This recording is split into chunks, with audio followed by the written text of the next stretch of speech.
5S in housekeeping. Bali, removing dust from upper to lower po. Isa-isa po natin natanggalan ng dust. Then, pati yung pinagpapatungan or pinaka-stand din po natin na tanggalan po siya ng mga dust po. Then, ginagamitan din po natin siya ng glass cleaner or multi-purpose cleaner.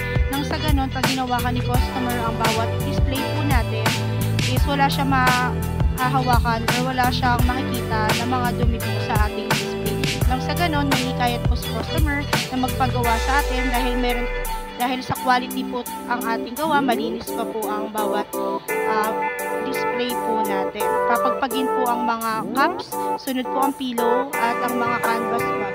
I-make sure na lang din po natin na mapupunasan po natin each corner. Pati na rin po dito sa hanger glass po natin, tatanggalin po muna natin yung mga naka-display. Pupunasan po natin siya ng glass cleaner and tsaka natin ipapagpag at ibabalik po natin yung mga naka-display po dito. Then, ina-arrange na rin po natin dito po yung sa patungan po ng ating mga booklet. Then, pinagamitan po natin siya ng glass cleaner, inner and upper po. Then, each booklet po, tinatanggal din po natin. Nang sa ganun, pati din po yung mga alikabok ng bawat booklet po. Dito naman po yung sa mag-riser po natin. Nililinis po natin siya upper to lower.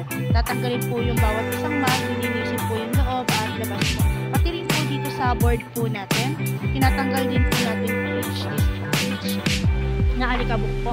And same naman po dito sa ating booklet stand. Pati na rin po dito sa ating embroidery or sabihin natin na special color, dry fit, and sa full sublimation.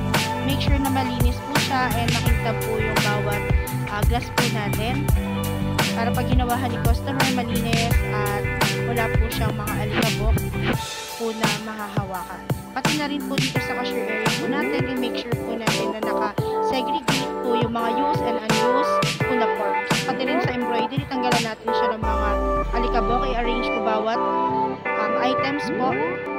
Sa CBC din po, set in order po natin yung mga colors.